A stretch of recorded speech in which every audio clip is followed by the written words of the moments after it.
সীমান্তবর্তী জেলা নেত্রকোনার নির্বাচনের প্রস্তুতি প্রায় শেষ। সেখানকার পরিস্থিতি ও নির্বাচনের সার্বিক প্রস্তুতির খবর জানাতে সরাসরি যুক্ত হচ্ছেন সহকর্মী দেবল চন্দ্র দাসের সাথে। দেবল, নেত্রকোনার নির্বাচনের সার্বিক পরিস্থিতি এবং নিরাপত্তা কেমন দেখছেন আমাদেরকে জানাবেন।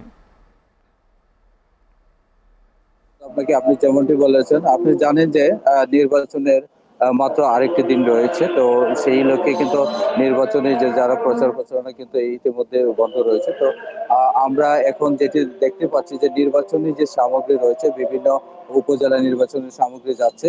তো এবং এটি কিন্তু প্রশাসন করা প্রহারা রয়েছে সেদিক থেকে।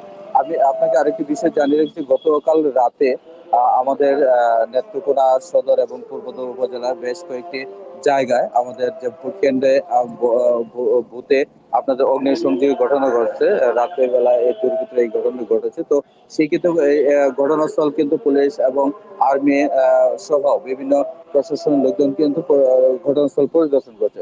তারপর থেকে প্রশাসন কিন্তু এখন পর্যন্ত নড়েচড়ে বসেছে, কঠোর নিরাপত্তার মাধ্যমে রয়েছে। আমরা আজকেও পরিলক্ষিত করেছি যে বিভিন্ন এলাকায় প্রশাসনের যে লোকজন রয়েছে তারা সজোরে তারা প্রচারণা চালাচ্ছে। তো আমি কিন্তু এই মুহূর্তে দাঁড়িয়ে আছি আপনার নির্বাচন অফিসের সামনে। তো আপনাকে আরেকটি বিষয় জানি যে নেত্রকোনা জেলা 5টি আসন রয়েছে।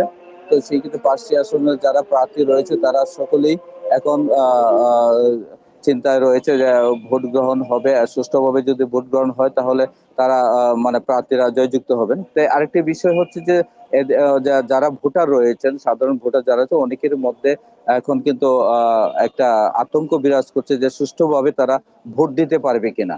তো সার্বিক বিষয় হচ্ছে যদি সুষ্ঠু পরিবেশ তৈরি হয়, ভোটাররা ভোট কেন্দ্রে যাবে এবং তাদের পছন্দের যে প্রার্থী রয়েছে তাদেরকে নির্বাচিত করে তারা আনন্দ উল্লাস করবে। এটাই কিন্তু ভোটারদের এখন একমাত্র লক্ষ্য।